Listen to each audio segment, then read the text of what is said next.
사랑하는 성도 여러분, 오늘 우리는 인생에서 가장 깊은 상처 중 하나인 배신에 대해 이야기 나누고자 합니다.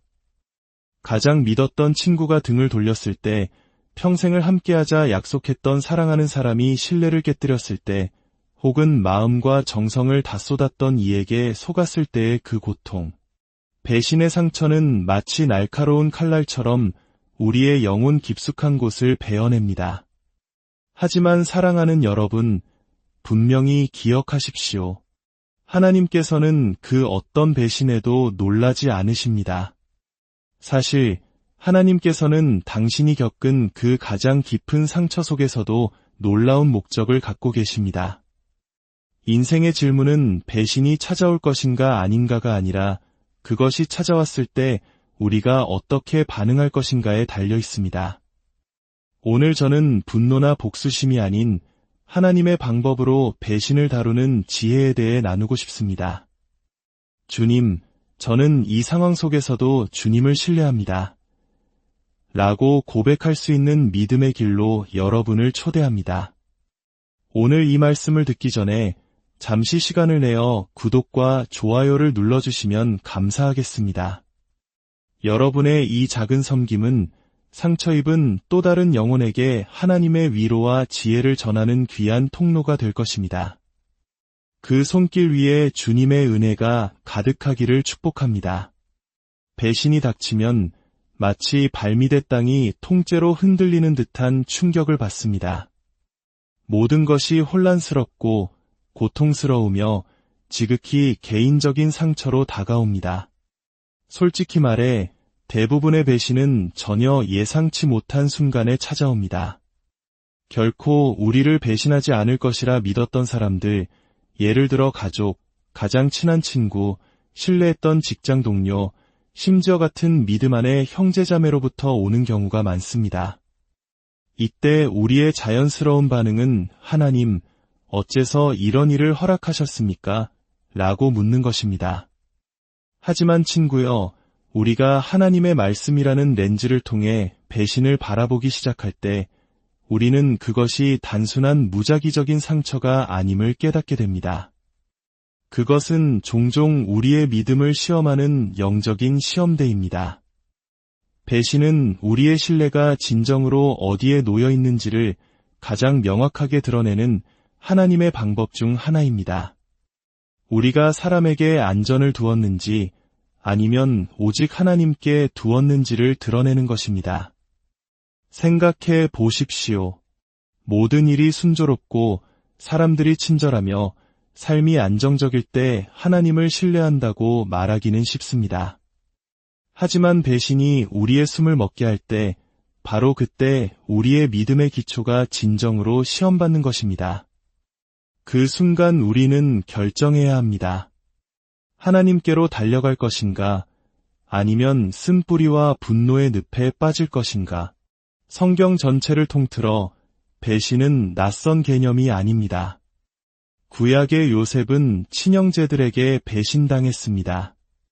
다윗 왕은 사울 왕에게, 그리고 나중에는 자신의 아들 압살롬에게 배신당했습니다. 그리고 물론 우리의 구원자이신 예수님께서는 가장 가까운 제자 중 한 명에게 배신당하셨습니다. 그러나 그 어떤 배신도 하나님의 통제 밖에 있지 않았습니다. 단 하나도 그분을 놀라게 하지 못했습니다. 그리고 이 진리는 당신의 삶에도 동일하게 적용됩니다. 하나님은 배신 위에서도 주권자이십니다. 요셉의 이야기를 보십시오. 그의 형들은 질투심에 불타 그를 노예로 팔아버렸습니다. 그들은 요셉을 영원히 제거했다고 생각했습니다. 하지만 그 무대 뒤에서 하나님께서는 모든 세부 사항을 조율하고 계셨습니다. 훗날 요셉은 형들에게 이렇게 말합니다. 당신들은 나를 해하려 하였으나 하나님은 그것을 선으로 바꾸사 이것이 우리에게 무엇을 말해줍니까? 배신조차도 하나님의 손에 들린 도구가 될 수 있다는 것입니다. 우리를 올바른 자리에 세우고 우리를 정결하게 하며 더 위대한 일을 위해 우리를 준비시키는 도구 말입니다. 요셉의 인격은 그 배신 속에서 시험받고 성숙해졌습니다. 그는 아버지의 사랑을 독차지하던 소년에서 오직 하나님만을 의지하는 법을 아는 사람으로 변화했습니다. 하나님은 배신을 통해 우리의 잘못된 의존성을 제거하십니다. 때때로 우리는 사람들에게 너무 많이 기대고 있습니다. 다른 사람에게서 우리의 가치, 안전, 정체성을 찾으려 합니다. 그리고 그들이 우리를 실망시킬 때 우리는 모든 것을 잃은 것처럼 느낍니다. 하지만 바로 그곳이 하나님께서 우리를 만나기 원하시는 장소입니다. 그 상실의 자리에서 그분은 우리를 초대하여 그분 한 분만으로 충분하다는 것을 재발견하게 하십니다. 다른 이들이 신실하지 않을 때에도 그분은 신실하시며 결코 우리를 배신하거나 버리지 않으신다는 진리를 깨닫게 하십니다. 하나님은 고통을 낭비하지 않으십니다. 당신이 배신 때문에 흘린 모든 눈물을 그분은 보셨습니다. 잠 못 이루던 모든 밤, 가슴 아팠던 모든 순간을 그분은 헤아리셨습니다. 그리고 그 모든 것을 사용하여 당신의 마음을 정결하게 하고 믿음을 깊게 하고 계십니다. 배신은 우리로 하여금 우리의 신뢰를 어디에 두었는지 직면하게 만듭니다. 우리는 사람들의 평가, 인정, 혹은 결코 우리의 기초가 될 수 없었던 관계 위에 우리의 삶을 세웠습니까? 아니면 진정으로 주님께 닻을 내렸습니까? 물론 이것이 배신을 견디기 쉽다는 의미는 아닙니다. 상처를 무시하거나 아프지 않은 척하라는 말이 아닙니다. 겟세마네 동산의 예수님조차 가룟 유다의 입맞춤에 담긴 배신의 고통을 느끼셨습니다. 그분은 고통을 부인하지 않으셨습니다. 그러나 그 고통이 자신을 아버지의 뜻에서 멀어지게 하도록 내버려 두지 않으셨습니다. 그 마음 찢어지는 순간의 한가운데서 그분은 하나님의 계획에 순복하셨습니다. 그리고 그것이 바로 우리에게 주어진 초대입니다. 우리의 배신의 상처를 주님께 가져가 이렇게 말하는 것입니다. 하나님, 저는 이해할 수 없지만 이 모든 것을 주님께 맡기며 주님을 신뢰합니다. 배신을 영적인 시험으로 인식할 때 모든 것이 바뀝니다. 왜 이런 일이 나에게 일어나는가? 라고 묻는 대신 주님, 이것을 통해 저에게 무엇을 가르치기 원하십니까? 라고 묻기 시작합니다. 그 관점의 전환은 당신을 패배의 자리에서 성장의 자리로 옮겨줍니다. 당신은 이 배신이 고통스럽지만 동시에 목적이 있음을 보기 시작합니다. 그것을 통해 하나님께서 당신을 더 강하고 더 지혜로우며 더욱 그분을 의지하는 사람으로 빚어가고 계시다는 것을 말입니다. 그러므로 지금 배신의 고통을 겪고 있다면 그 시간을 낭비하지 마십시오. 그 고통이 당신을 무릎 꿇게 하십시오.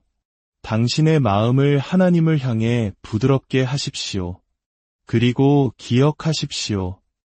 이 일을 허락하신 분이 바로 당신을 이끌어내실 분입니다. 빈손이 아니라 더 깊은 믿음과 더 위대한 간증을 가지고 말입니다. 그분은 시련 속에서 당신과 함께 계십니다. 그리고 바로 이 순간을 사용하여 그분의 은혜가 충분하며 그분의 계획이 여전히 선하다는 것을 증명하고 계십니다. 용서. 그것은 하나님께서 우리에게 주시는 가장 어려운 명령 중 하나입니다. 특히 우리가 배신당했을 때 말입니다. 배신에 대한 자연스러운 반응은 고통, 분노, 그리고 종종 복수심입니다. 우리 안에 무언가는 우리에게 상처 준 사람이 우리가 느꼈던 것을 느끼고 우리가 겪은 것처럼 고통받기를 원합니다. 그러나 우리가 하나님의 말씀을 펼칠 때, 정직한 마음으로 주님 앞에 앉을 때 우리는 용서가 믿는 자에게 선택사항이 아님을 보게 됩니다. 그것은 명령이며 우리에게 상처 준 사람을 위한 것이 아닙니다. 그것은 우리의 자유, 우리의 치유, 그리고 주님과의 동행을 위한 것입니다. 예수님께서 십자가에 달리셨을 때를 생각해 보십시오. 유다에게 배신당하고 베드로에게 부인당하고 모든 제자들에게 버림받으셨을 때 그분은 무엇이라고 말씀하셨습니까? 아버지, 저들을 사하여 주옵소서. 자기들이 하는 것을 알지 못함이니이다. 그것은 나약함이 아니었습니다. 그들의 행동을 정당화한 것도 아니었습니다. 그것은 신적인 힘이었습니다. 하나님의 아들께서 그들의 죄의 무게를 아버지의 손에 온전히 맡기는 것이었습니다. 보십시오. 용서는 배신이 일어나지 않은 척하는 것이 아닙니다. 그들이 한 일이 옳았다고 말하는 것도 아닙니다. 고통을 무시하거나 마음이 찢어지지 않은 척하는 것도 아닙니다. 용서는 이렇게 말하는 것입니다. 하나님, 저는 정의를 향한 저의 필요보다 하나님을 더 신뢰합니다. 저는 이 사람을 풀어주고 이 상처를 당신의 손에 맡깁니다. 오늘날 너무나 많은 사람들이 마음의 쓴뿌리를 품고 걸어가면서 예전처럼 하나님의 임재를 느끼지 못하는지 의아해합니다. 왜 기도가 메마르고 평안이 없는지 궁금해합니다. 쓴뿌리는 영적인 독소와 같습니다. 그것은 당신의 영혼을 병들게 하고 하나님의 음성을 듣는 능력을 흐리게 합니다. 그 쓴뿌리는 당신을 배신한 사람을 벌하는 것이 아니라 바로 당신 자신을 벌하고 있는 것입니다. 그것은 당신이 결코 지도록 의도되지 않은 무거운 짐이 됩니다. 그래서 하나님께서는 에베소서 4장 31절과 32절에서 우리에게 모든 악독과 노함과 분냄과 떠드는 것과 비방하는 것을 모든 악의와 함께 버리고 서로 친절하게 하며 불쌍히 여기며 서로 용서하기를 하나님이 그리스도 안에서 너희를 용서하심과 같이 하라고 말씀하십니다. 어쩌면 당신은 이렇게 생각할지 모릅니다. 하지만 그들은 용서받을 자격이 없어요. 맞습니다. 그들은 자격이 없습니다. 그러나 우리도 마찬가지였습니다. 우리는 은혜를 받을 자격이 없었고 자비를 받을 자격도 없었습니다. 그럼에도 불구하고 하나님께서는 우리에게 그것을 베푸셨습니다. 당신이 자유와 평안 속에서 걷기를 원한다면 당신도 똑같이 해야 합니다. 왜냐하면 용서는 감정이 아니라 결단이기 때문입니다. 그것은 매일 주님, 저는 이것을 놓아주기로 선택합니다. 그들이 용서를 구해서도 아니고 그들이 변해서도 아니라 그들의 행동이 제 삶을 지배하도록 내버려 두지 않기 위해서입니다. 라고 말하는 선택입니다.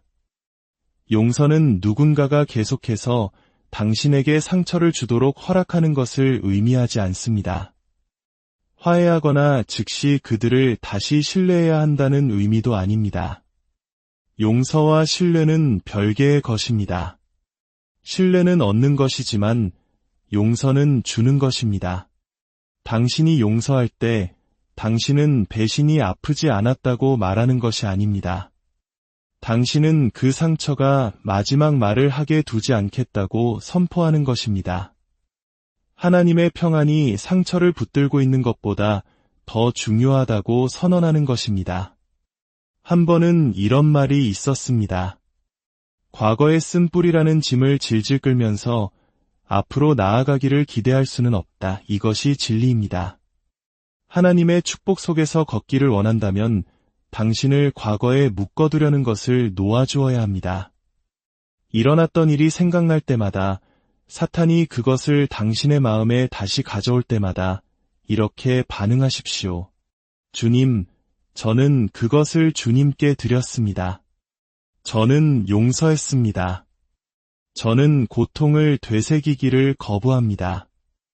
저는 주님의 평안을 선택합니다. 용서는 당신을 치유로 자유롭게 합니다. 당신의 마음에 다시 기쁨을 위한 공간을 만듭니다. 하나님의 음성을 향해 당신의 귀를 다시 엽니다. 당신의 마음을 성령님과 다시 정렬시킵니다.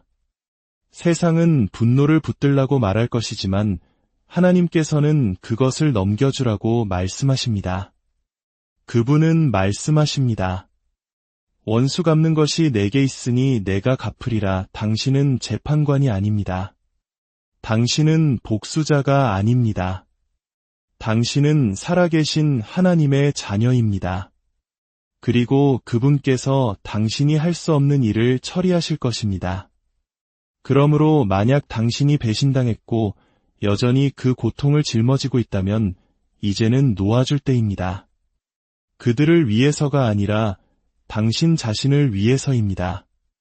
그 상처를 십자가로 가져가십시오. 그 이름, 그 기억, 그 상황을 주님 앞에 내려놓으십시오.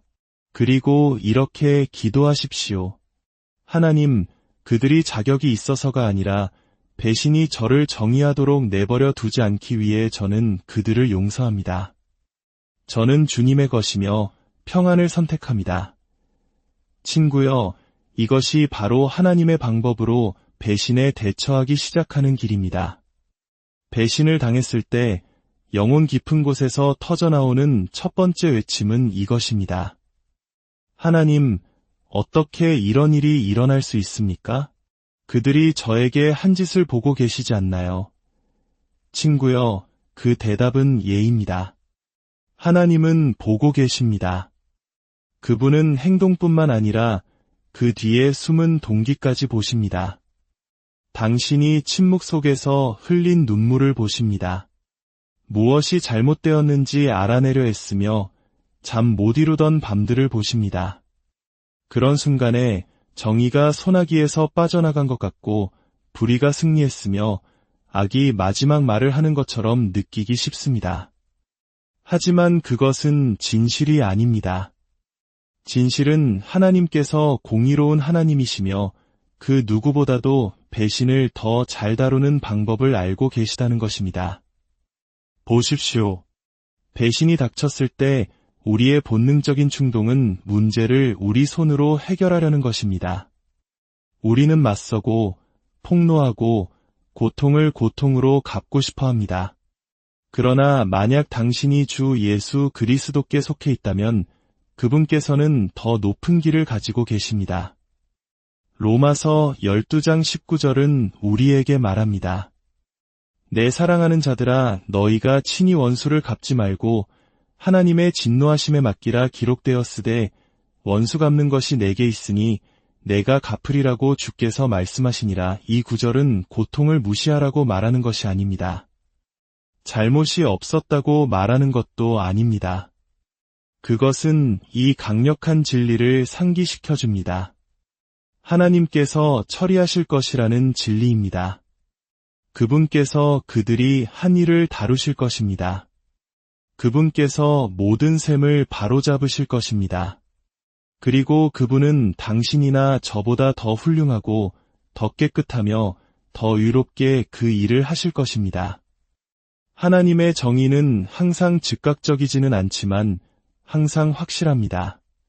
때로는 그 결과를 바로 보지 못할 수도 있습니다. 배신자는 번영하고 자신의 삶을 잘 살아가는 것처럼 보이고 당신은 감정적인 상처에 갇혀 있는 것처럼 보일 수 있습니다. 하지만 제가 확신시켜 드리겠습니다. 하나님의 눈을 피할 수 있는 것은 아무것도 없습니다. 히브리서 4장 13절은 말합니다. 지으신 것이 하나도 그 앞에 나타나지 않음이 없고 우리의 결산을 받으실 이의 눈앞에 만물이 벌거벗은 것 같이 드러나느니라. 그분은 그들이 당신 등 뒤에서 나눈 대화를 아십니다. 그들이 퍼뜨린 거짓말을 아십니다. 조작과 속임수와 해악을 아십니다. 유다가 예수님의 뺨에 입맞추기 전에 그가 할 일을 아셨던 것처럼 그분은 당신에게 행해진 일을 알고 계십니다. 그러나 하나님은 그것을 보시기만 하는 것이 아니라 그것을 사용하는 방법도 아십니다. 그것이 그분 정의의 위대함입니다. 그분은 단지 이를 바로잡으시는 것이 아니라 모든 것이 협력하여 당신의 선을 이루도록 만드십니다. 요셉을 생각해 보십시오. 친형제들에게 배신당하고 노예로 팔리고 거짓 고소를 당해 감옥에 갇혔습니다. 겉으로 보기에는 불의가 제멋대로 판을 치는 것 같았습니다. 그러나 하나님께서는 더 위대한 일을 계획하고 계셨습니다.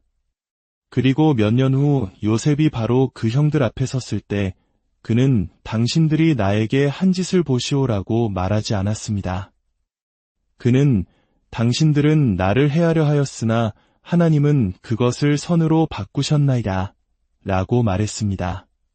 그렇다면 고통은 중요하지 않다는 뜻일까요?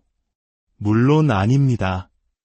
그것은 하나님께 매우 중요합니다. 시편 16편 8절은 말합니다. 나의 유리함을 주께서 계수하셨사오니 나의 눈물을 주의 병에 담으소서. 이것이 주의 책에 기록되지 아니하였나이까. 이것은 단순한 시적 표현이 아닙니다. 이것은 당신의 고통이 낭비되거나 간과되거나 무시되지 않았다는 신적인 보증입니다. 그것은 하늘에 기록되었습니다. 그리고 하늘은 응답을 가지고 있습니다. 당신이 하나님의 정의를 신뢰할 때 그것은 감정을 멈춘다는 의미가 아닙니다. 그것은 당신 자신의 손에 심판의 무게를 지는 것을 멈춘다는 의미입니다. 당신은 그것을 내려놓습니다. 당신은 주님께서 저를 변호하실 것이기 때문에 제가 제 자신을 변호할 필요가 없습니다. 라고 말합니다. 그리고 쓴뿌리가 있던 자리를 그분의 평안으로 채우게 합니다. 여기에 정말 아름다운 것이 있습니다. 당신이 배신을 하나님께 맡길 때 당신은 치유받을 자유를 얻습니다. 당신은 그들이 한 일에 묶여 있지 않습니다. 과거에 갇혀 있지 않습니다. 배신자에게 권력을 넘겨주는 것이 아니라 하나님께 권력을 돌려드리는 것입니다. 당신은 이렇게 말하는 것입니다. 주님, 저는 주님께서 구원하시는 하나님이심을 믿을 뿐만 아니라 보시는 하나님이심을 믿습니다. 그리고 저는 주님께서 당신의 때에 모든 것을 바로잡으실 것을 신뢰합니다. 때로는 그 정의가 이 생에서 오기도 하고 때로는 그렇지 않기도 합니다. 그러나 어느 쪽이든 당신의 임무는 복수를 좇는 것이 아닙니다. 당신의 임무는 주님 곁에 머물며 순종하며 걷고 그분이 당신의 변호자가 되게 하는 것입니다. 왜냐하면 원수 갚는 것이 내게 있다고 말씀하신 바로 그 하나님께서 메뚜기가 먹은 횟수대로 너희에게 갚아 주리니 라고도 말씀하셨기 때문입니다. 그분은 단지 바로잡으시는 것이 아니라 새롭게 만드실 것입니다. 그러니 힘을 내십시오. 하나님은 당신을 잊지 않으셨습니다. 그분은 잘못을 무시하지 않으십니다. 그분은 지금도 일하고 계십니다. 그분은 갚으실 것이고 회복시키실 것이며 바로잡으실 것입니다. 당신이 해야 할 일은 그분을 신뢰하고 그분과 동행하며 그분이 약속하신 정의의 하나님이 되시게 하는 것뿐입니다. 배신을 당하면 고통 때문에 고립되거나 쓴뿌리나 분노에 빠지기 쉽습니다. 그러나 진실은 아무리 깊은 배신이라도 하나님과의 더 깊은 관계를 여는 문이 될 수 있다는 것입니다. 본능은 고통에서 도망치거나 보복으로 폭발하라고 하지만 하나님의 영은 우리를 그분께로 달려가라고 부르십니다. 그분은 그 깨진 마음을 가져다가 고치기를 원하십니다. 그 상처를 가져다가 지혜로 변화시키기를 원하십니다. 그러나 그것은 당신이 하나님으로부터 물러서지 않고 그분께로 더 깊이 나아가기로 결정할 때만 일어납니다. 배신은 우리의 기초를 흔드는 독특한 능력을 가지고 있습니다. 사람들을 의심하게 하고 우리 자신을 의심하게 하며 때로는 조심하지 않으면 하나님을 의심하게 만듭니다. 주님, 어떻게 이런 일이 일어나도록 내버려 두셨습니까? 왜 그들을 막지 않으셨나요? 그들이 저에게 한 짓을 보셨습니까? 이것들은 정직한 질문들입니다. 하나님은 당신의 고통이나 질문에 불쾌해하지 않으십니다. 그러나 그런 순간에 우리는 우리의 초점을 어디에 둘지 선택해야 합니다. 상처에 눈을 고정할 것인가? 아니면 치유자에게 고정할 것인가? 잘못을 되새길 것인가? 아니면 그것을 하나님께 맡기고 그분의 평안을 받을 것인가? 성경에는 요셉, 다윗, 심지어 예수님 자신과 같이 배신당한 사람들의 많은 예가 있습니다. 요셉의 형제들은 그를 노예로 팔았습니다. 다윗은 그가 충성스럽게 섬겼던 사울 왕에게 쫓겼습니다. 예수님은 가장 가까운 제자 중 하나인 유다에게 배신당하셨습니다. 이 모든 이야기에는 한 가지 공통점이 있습니다.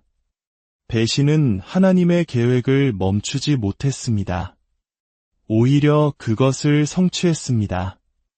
고통은 그들의 목적을 탈선시키지 못했습니다. 오히려 그것을 정죄했습니다. 그리고 그들 중 누구도 가장 어두운 순간에 하나님으로부터 등을 돌리지 않았습니다. 대신 그들은 더 깊이 나아갔습니다. 요셉이 구덩이에 빠졌을 때, 거짓 고소를 당해 감옥에 던져졌을 때 그가 하나님을 원망했다는 기록은 없습니다. 그는 배신이 자신을 쓴 뿌리가 가득한 사람으로 만들도록 내버려 두지 않았습니다. 그는 주님 곁에 머물렀고 하나님께서는 때가 되매 그를 높이셨습니다. 다윗은 시편에서 하나님께 자신의 고통을 쏟아냈습니다. 내가 신뢰하여 내 떡을 나눠 먹던 나의 가까운 친구도 나를 대적하여 그의 발꿈치를 들었나이다라고 그는 썼습니다. 그러나 다윗은 항상 그의 깨진 마음을 주님 앞에 가져갔습니다. 그는 배신이 자신을 정의하도록 내버려 두지 않았습니다. 그는 그것이 하나님에 대한 의존성을 더 깊게 하도록 했습니다. 하나님의 아들이신 예수님께서는 배신을 직접 아셨습니다. 유다는 단지 그분에게 상처를 준 것이 아니라 그분을 팔아넘겼습니다. 그러나 예수님께서 십자가에 달리셨을 때 그분은 아버지, 저들을 용서하여 주옵소서라고 말씀하셨습니다. 그것이 바로 하나님의 마음입니다. 예수님께서는 아버지 곁에 머무셨을 뿐만 아니라 그분의 반응 속에서 아버지를 반영하셨습니다. 그리고 그것이 우리가 하도록 부름받은 일입니다. 배신은 항상 우리의 마음을 굳게 하고 영을 닫고 다시는 아무도 우리에게 상처를 줄 수 없도록 벽을 쌓도록 유혹할 것입니다. 그러나 우리가 그렇게 할 때 우리는 또한 하나님의 치유하시는 임재를 차단하는 것입니다.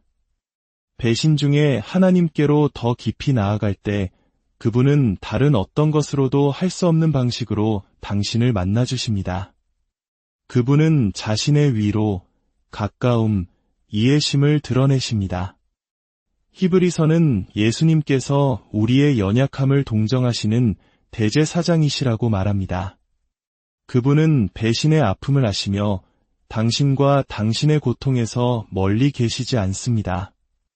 당신이 울 때 그분은 당신의 눈물을 모으십니다. 당신이 침묵할 때 그분은 당신 영혼의 신음소리를 들으십니다. 다른 모든 이가 당신을 실망시킬 때 그분은 신실하게 남아 계십니다. 그리고 당신이 그분 곁에 머무를 때 그분은 놀라운 일을 행하십니다. 그분은 당신을 강하게 하십니다. 분별력을 가르쳐 주십니다. 그들이 자격이 있어서가 아니라 당신이 자유를 누릴 자격이 있기 때문에 용서하도록 도와주십니다. 그분은 깨진 것을 치유하기 시작하십니다. 더 나아가 그분은 바로 그 상처를 사용하여 당신이 다른 사람들을 섬기도록 하십니다. 한때 당신에게 고통을 주었던 것이 이제는 지혜, 공감, 심지어 목적의 원천이 됩니다. 그것이 바로 우리가 배신을 하나님께 드릴 때 그분께서 하시는 일입니다. 왜 그런 일이 일어났는지 이해하지 못할 수도 있습니다. 사과를 받지 못할 수도 있습니다. 그러나 만약 당신이 배신을 통해 하나님께 더 가까이 나아가게 된다면 당신은 대답보다 훨씬 더 위대한 것을 받게 될 것입니다. 당신은 평안을 얻게 될 것입니다. 이해할 수 없는 종류의 평안을 말입니다. 산산조가 났을 때 당신의 영혼을 잠잠하게 하는 평안, 그들이 나에게 상처를 주었지만 나를 파괴하지는 못했다. 하나님께서 나를 붙드셨고 치유하셨으며 앞으로 나아가게 하실 것이다 라고 말하는 평안을 말입니다. 그러니 하나님에게서 멀어지지 마십시오. 그들이 한 일 때문에 그분이 누구이신지 잊지 마십시오. 그분께로 달려가십시오. 그분 안에서 쉬십시오. 모든 것을 그분께 말씀드리십시오. 배신이 당신을 믿음에서 멀어지게 하는 것이 아니라 결코 당신을 배신하지 않으시고 떠나지 않으시며 버리지 않으실 그분의 품으로 곧장 달려가게 하십시오. 그것이 하나님의 방법으로 배신을 다루는 길입니다. 당신을 진정으로 이해하시고 그 배신을 축복으로 바꿀 힘을 가지신 유일한 분의 임재 속으로 더 깊이 들어가게 하는 것입니다. 배신을 당했을 때 본능적인 반응은 자신을 방어하고 보복하거나 상처 준 사람이 얼마나 깊은 상처를 입혔는지 정확히 알게 해주고 싶은 것입니다. 우리 자신의 방식대로 정의를 찾는 것은 인간의 본성입니다. 그러나 당신이 진정으로 하나님과 동행하며 그분을 따를 때 복수는 결코 해답이 아님을 깨닫게 됩니다. 하나님께서는 우리를 더 높은 곳으로 부르십니다. 우리를 쓴 뿌리에 머물러 뒤돌아보지 말고 순종하며 앞으로 나아가라고 부르십니다. 그것은 쉽지 않습니다. 고통스럽지만 또한 강력합니다. 예수님께서 유다에게 배신당하셨을 때 그분은 맞서 싸우지 않으셨습니다. 유다를 저주하거나 그 자리에서 처벌을 요구하지도 않으셨습니다. 대신 그분은 친구여, 내가 하러 온 일을 행하라고 말씀하셨습니다. 생각해 보십시오. 예수님께서는 유다가 하려는 일을 완전히 아시면서도 여전히 그를 친구라 부르셨습니다. 배신을 인정해서가 아니라 아버지의 계획에 순복하셨기 때문입니다. 그분은 어떤 배신도 하나님께서 이미 정하신 것을 막을 수 없다는 것을 아셨습니다. 그것이 우리가 가져야 할 마음가짐입니다. 누가 우리를 대적하든 하나님은 여전히 우리 편이시라는 것. 만약 하나님이 우리를 위하시면 누가 우리를 대적하리요? 보십시오. 배신은 우회로일 뿐 당신이 거기에 머물기로 선택하지 않는 한막다른 길이 아닙니다. 많은 사람들이 고통에, 분노에, 왜 그들이 나에게 이런 짓을 했을까? 라는 끝없는 순환에 갇혀 있습니다. 그러나 당신이 배신을 되새길수록 하나님의 음성은 더 멀어집니다. 순종은 배신이 마지막 말을 하도록 내버려 두지 않겠다고 거부하는 것을 의미합니다.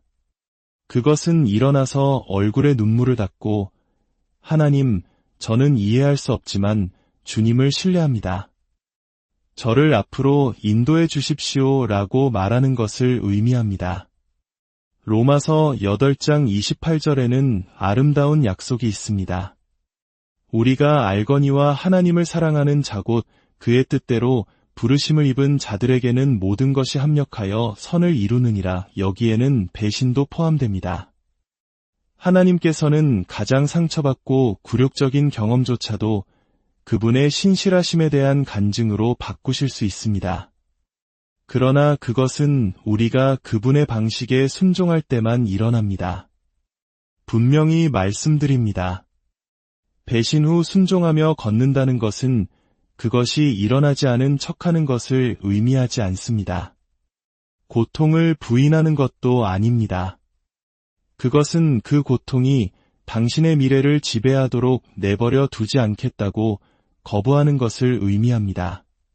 당신은 당신의 마음을 지키고 상처 준 사람들을 용서하며 원수가 아닌 그분께 초점을 맞춤으로써 하나님께 순종하기를 선택하는 것입니다. 당신은 그분이 당신에게 하라고 부르신 일을 계속합니다. 계속 사랑하고, 계속 섬기며, 계속 신뢰합니다. 왜냐하면 당신이 그렇게 할 때 하나님께서 당신을 위해 싸우시기 때문입니다. 시편 23편은 말합니다. 주께서 내 원수의 목전에서 내게 상을 차려주시고 이것은 단순한 시가 아니라 약속입니다. 하나님은 단지 당신을 배신해서 이끌어내시는 것이 아니라 그 배신에도 불구하고 당신을 축복하십니다. 그러나 당신이 직접 점수를 매기느라 너무 바쁘다면 그분은 그 일을 하실 수 없습니다. 순종은 이렇게 말하는 것입니다. 주님, 이것을 주님께 드립니다. 저는 더 이상 이 배신의 무게를 짊어지지 않겠습니다. 주님께서 오직 주님만이 하실 수 있는 방식으로 이 일을 다루실 것을 신뢰합니다. 그 안에는 자유가 있고 평안이 있으며 힘이 있습니다. 하나님께서는 무슨 일이 있었는지 보십니다. 당신이 어떻게 대우받았는지 보십니다. 당신이 울었던 밤과 모든 것을 의심했던 날들을 아십니다. 그리고 그분은 그것이 간과되도록 내버려 두지 않으실 것입니다. 그러나 그분의 정의는 결코 서두르지 않습니다. 그것은 완벽하며 우리의 때가 아닌 그분의 때에 옵니다. 만약 우리가 우리 자신의 정의를 좇느라 너무 바쁘다면 우리는 그 배신의 저편에 그분이 예비하신 축복을 놓칠지도 모릅니다. 그러므로 오늘 배신을 당했다면 제가 여러분을 격려하고 싶습니다. 그것이 당신을 멈추게 하지 마십시오. 그것이 당신을 정의하게 하지 마십시오. 그것이 당신의 마음을 굳게 하거나 당신의 목적을 오염시키게 하지 마십시오. 앞으로 걸어가십시오. 옳은 일을 계속하고 하나님을 계속 경외하며 그분을 계속 신뢰하십시오. 그 배신을 허락하신 바로 그 하나님께서 그것을 사용하실 것입니다. 그리고 언젠가 당신은 쓴뿌리가 아닌 그들은 악을 행하려 하였으나 하나님은 그것을 선으로 바꾸셨다고 말하는 간증을 가지고 뒤돌아보게 될 것입니다. 그것이 바로 하나님의 방법으로 순종하며 앞으로 나아가는 것의 힘입니다. 지금 이 순간에도 배신의 상처로 고통받는 모든 영혼들 위해 우리 주 예수 그리스도의 위로와 평강이 강물처럼 흐르기를 간절히 기도합니다. 여러분의 깨어진 마음을 하나님께서 친히 만져주시고 모든 눈물을 닦아주시며 마침내 모든 것을 합력하여 선을 이루시는 그분의 능력을 체험하게 되시기를. 사랑하는 성도 여러분, 오늘 우리는 인생에서 가장 깊은 상처 중 하나인 배신에 대해 이야기 나누고자 합니다. 가장 믿었던 친구가 등을 돌렸을 때, 평생을 함께하자 약속했던 사랑하는 사람이 신뢰를 깨뜨렸을 때, 혹은 마음과 정성을 다 쏟았던 이에게 속았을 때의 그 고통. 배신의 상처는 마치 날카로운 칼날처럼 우리의 영혼 깊숙한 곳을 베어냅니다. 하지만 사랑하는 여러분, 분명히 기억하십시오. 하나님께서는 그 어떤 배신에도 놀라지 않으십니다. 사실 하나님께서는 당신이 겪은 그 가장 깊은 상처 속에서도 놀라운 목적을 갖고 계십니다. 인생의 질문은 배신이 찾아올 것인가 아닌가가 아니라 그것이 찾아왔을 때 우리가 어떻게 반응할 것인가에 달려 있습니다.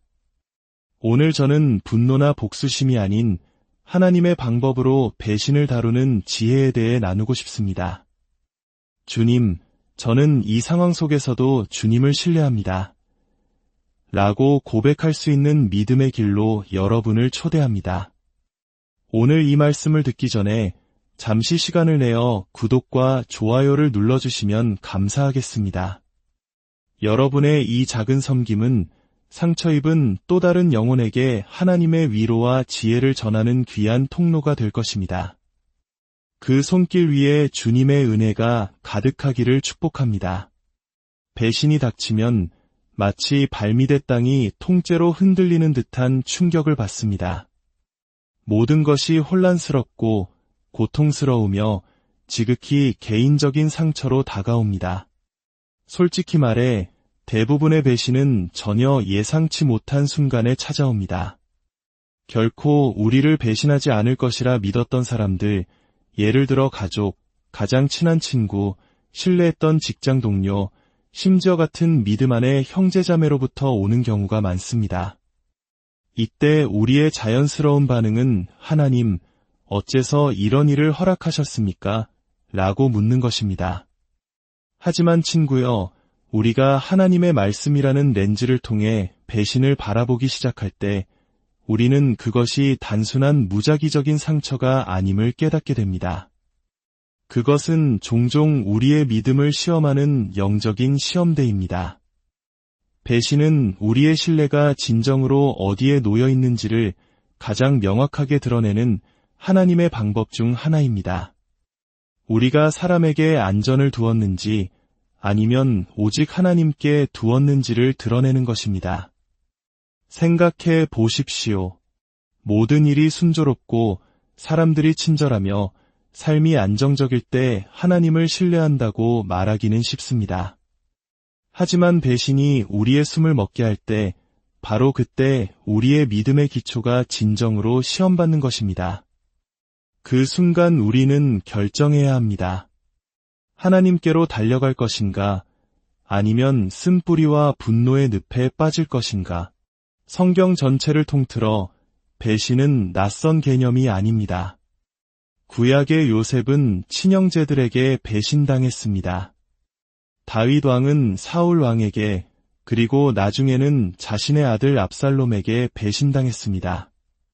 그리고 물론 우리의 구원자이신 예수님께서는 가장 가까운 제자 중 한 명에게 배신당하셨습니다. 그러나 그 어떤 배신도 하나님의 통제 밖에 있지 않았습니다. 단 하나도 그분을 놀라게 하지 못했습니다. 그리고 이 진리는 당신의 삶에도 동일하게 적용됩니다. 하나님은 배신 위에서도 주권자이십니다. 요셉의 이야기를 보십시오. 그의 형들은 질투심에 불타 그를 노예로 팔아버렸습니다. 그들은 요셉을 영원히 제거했다고 생각했습니다. 하지만 그 무대 뒤에서 하나님께서는 모든 세부 사항을 조율하고 계셨습니다. 훗날 요셉은 형들에게 이렇게 말합니다. 당신들은 나를 해하려 하였으나 하나님은 그것을 선으로 바꾸사 이것이 우리에게 무엇을 말해줍니까? 배신조차도 하나님의 손에 들린 도구가 될 수 있다는 것입니다. 우리를 올바른 자리에 세우고 우리를 정결하게 하며 더 위대한 일을 위해 우리를 준비시키는 도구 말입니다. 요셉의 인격은 그 배신 속에서 시험받고 성숙해졌습니다. 그는 아버지의 사랑을 독차지하던 소년에서 오직 하나님만을 의지하는 법을 아는 사람으로 변화했습니다. 하나님은 배신을 통해 우리의 잘못된 의존성을 제거하십니다. 때때로 우리는 사람들에게 너무 많이 기대고 있습니다. 다른 사람에게서 우리의 가치, 안전, 정체성을 찾으려 합니다. 그리고 그들이 우리를 실망시킬 때 우리는 모든 것을 잃은 것처럼 느낍니다. 하지만 바로 그곳이 하나님께서 우리를 만나기 원하시는 장소입니다.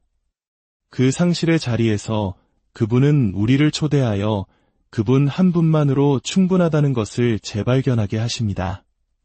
다른 이들이 신실하지 않을 때에도 그분은 신실하시며 결코 우리를 배신하거나 버리지 않으신다는 진리를 깨닫게 하십니다.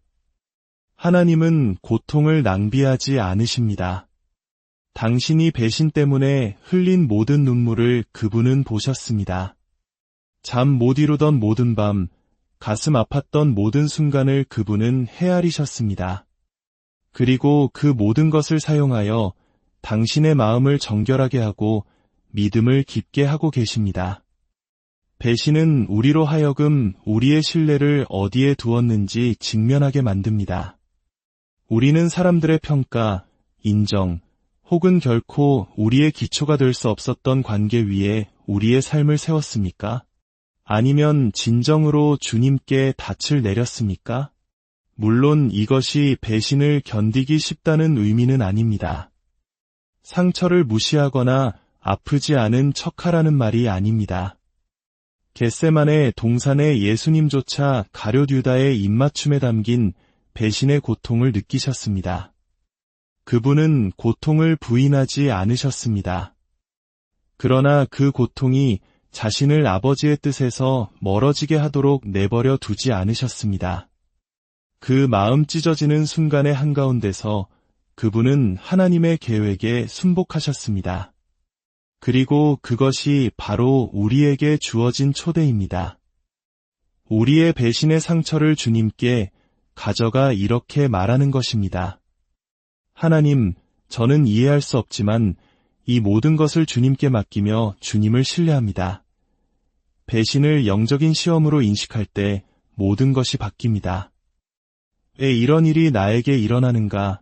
라고 묻는 대신 주님, 이것을 통해 저에게 무엇을 가르치기 원하십니까?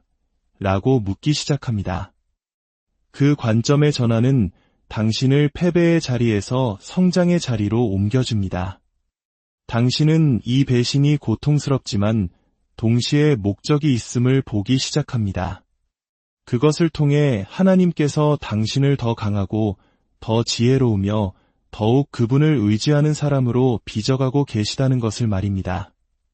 그러므로 지금 배신의 고통을 겪고 있다면 그 시간을 낭비하지 마십시오. 그 고통이 당신을 무릎 꿇게 하십시오.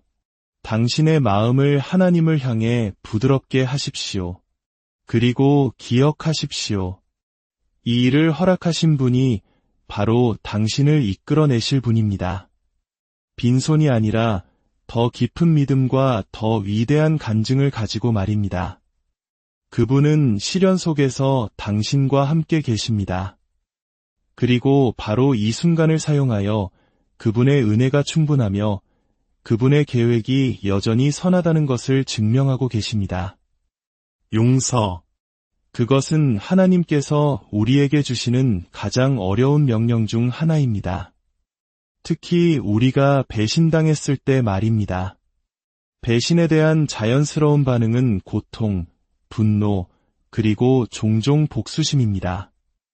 우리 안에 무언가는 우리에게 상처 준 사람이 우리가 느꼈던 것을 느끼고 우리가 겪은 것처럼 고통받기를 원합니다. 그러나 우리가 하나님의 말씀을 펼칠 때, 정직한 마음으로 주님 앞에 앉을 때 우리는 용서가 믿는 자에게 선택사항이 아님을 보게 됩니다.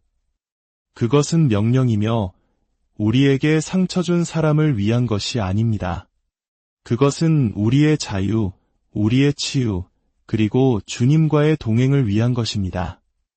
예수님께서 십자가에 달리셨을 때를 생각해 보십시오.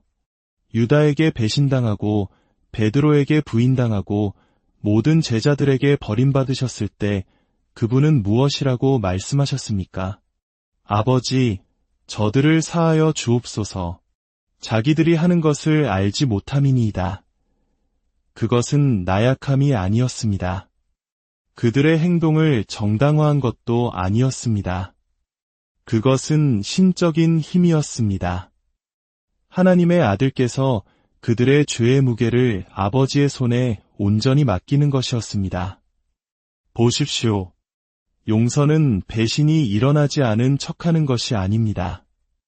그들이 한 일이 옳았다고 말하는 것도 아닙니다. 고통을 무시하거나 마음이 찢어지지 않은 척하는 것도 아닙니다. 용서는 이렇게 말하는 것입니다. 하나님, 저는 정의를 향한 저의 필요보다 하나님을 더 신뢰합니다. 저는 이 사람을 풀어주고 이 상처를 당신의 손에 맡깁니다. 오늘날 너무나 많은 사람들이 마음의 쓴뿌리를 품고 걸어가면서 예전처럼 하나님의 임재를 느끼지 못하는지 의아해합니다. 왜 기도가 메마르고 평안이 없는지 궁금해합니다. 쓴뿌리는 영적인 독소와 같습니다. 그것은 당신의 영혼을 병들게 하고 하나님의 음성을 듣는 능력을 흐리게 합니다. 그 쓴뿌리는 당신을 배신한 사람을 벌하는 것이 아니라 바로 당신 자신을 벌하고 있는 것입니다. 그것은 당신이 결코 지도록 의도되지 않은 무거운 짐이 됩니다. 그래서 하나님께서는 에베소서 4장 31절과 32절에서 우리에게 모든 악독과 노함과 분냄과 떠드는 것과 비방하는 것을 모든 악의와 함께 버리고 서로 친절하게 하며 불쌍히 여기며 서로 용서하기를 하나님이 그리스도 안에서 너희를 용서하심과 같이 하라고 말씀하십니다. 어쩌면 당신은 이렇게 생각할지 모릅니다. 하지만 그들은 용서받을 자격이 없어요. 맞습니다. 그들은 자격이 없습니다. 그러나 우리도 마찬가지였습니다. 우리는 은혜를 받을 자격이 없었고 자비를 받을 자격도 없었습니다. 그럼에도 불구하고 하나님께서는 우리에게 그것을 베푸셨습니다. 당신이 자유와 평안 속에서 걷기를 원한다면 당신도 똑같이 해야 합니다. 왜냐하면 용서는 감정이 아니라 결단이기 때문입니다. 그것은 매일 주님, 저는 이것을 놓아주기로 선택합니다. 그들이 용서를 구해서도 아니고 그들이 변해서도 아니라 그들의 행동이 제 삶을 지배하도록 내버려 두지 않기 위해서입니다. 라고 말하는 선택입니다. 용서는 누군가가 계속해서 당신에게 상처를 주도록 허락하는 것을 의미하지 않습니다. 화해하거나 즉시 그들을 다시 신뢰해야 한다는 의미도 아닙니다. 용서와 신뢰는 별개의 것입니다. 신뢰는 얻는 것이지만 용서는 주는 것입니다. 당신이 용서할 때 당신은 배신이 아프지 않았다고 말하는 것이 아닙니다. 당신은 그 상처가 마지막 말을 하게 두지 않겠다고 선포하는 것입니다. 하나님의 평안이 상처를 붙들고 있는 것보다 더 중요하다고 선언하는 것입니다. 한 번은 이런 말이 있었습니다. 과거에 쓴 뿌리라는 짐을 질질 끌면서 앞으로 나아가기를 기대할 수는 없다. 이것이 진리입니다. 하나님의 축복 속에서 걷기를 원한다면 당신을 과거에 묶어두려는 것을 놓아주어야 합니다. 일어났던 일이 생각날 때마다 사탄이 그것을 당신의 마음에 다시 가져올 때마다 이렇게 반응하십시오. 주님, 저는 그것을 주님께 드렸습니다. 저는 용서했습니다. 저는 고통을 되새기기를 거부합니다. 저는 주님의 평안을 선택합니다. 용서는 당신을 치유로 자유롭게 합니다. 당신의 마음에 다시 기쁨을 위한 공간을 만듭니다. 하나님의 음성을 향해 당신의 귀를 다시 엽니다. 당신의 마음을 성령님과 다시 정렬시킵니다. 세상은 분노를 붙들라고 말할 것이지만 하나님께서는 그것을 넘겨주라고 말씀하십니다. 그분은 말씀하십니다. 원수 갚는 것이 내게 있으니 내가 갚으리라. 당신은 재판관이 아닙니다. 당신은 복수자가 아닙니다. 당신은 살아계신 하나님의 자녀입니다. 그리고 그분께서 당신이 할 수 없는 일을 처리하실 것입니다. 그러므로 만약 당신이 배신당했고 여전히 그 고통을 짊어지고 있다면 이제는 놓아줄 때입니다. 그들을 위해서가 아니라 당신 자신을 위해서입니다. 그 상처를 십자가로 가져가십시오. 그 이름, 그 기억, 그 상황을 주님 앞에 내려놓으십시오. 그리고 이렇게 기도하십시오. 하나님, 그들이 자격이 있어서가 아니라 배신이 저를 정의하도록 내버려 두지 않기 위해 저는 그들을 용서합니다. 저는 주님의 것이며 평안을 선택합니다. 친구여, 이것이 바로 하나님의 방법으로 배신에 대처하기 시작하는 길입니다. 배신을 당했을 때 영혼 깊은 곳에서 터져나오는 첫 번째 외침은 이것입니다. 하나님, 어떻게 이런 일이 일어날 수 있습니까? 그들이 저에게 한 짓을 보고 계시지 않나요?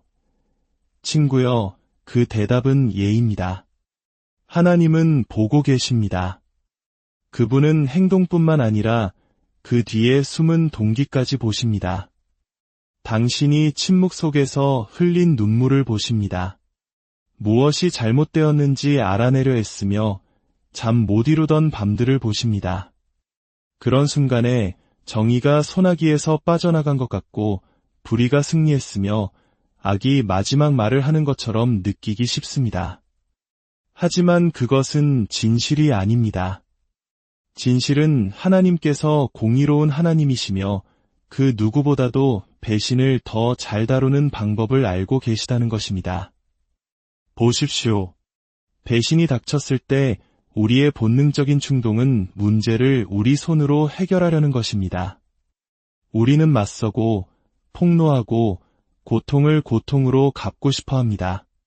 그러나 만약 당신이 주 예수 그리스도께 속해 있다면 그분께서는 더 높은 길을 가지고 계십니다. 로마서 12장 19절은 우리에게 말합니다. 내 사랑하는 자들아 너희가 친히 원수를 갚지 말고 하나님의 진노하심에 맡기라 기록되었으되 원수 갚는 것이 내게 있으니 내가 갚으리라고 주께서 말씀하시니라. 이 구절은 고통을 무시하라고 말하는 것이 아닙니다. 잘못이 없었다고 말하는 것도 아닙니다. 그것은 이 강력한 진리를 상기시켜 줍니다. 하나님께서 처리하실 것이라는 진리입니다. 그분께서 그들이 한 일을 다루실 것입니다. 그분께서 모든 셈을 바로잡으실 것입니다. 그리고 그분은 당신이나 저보다 더 훌륭하고 더 깨끗하며 더 의롭게 그 일을 하실 것입니다.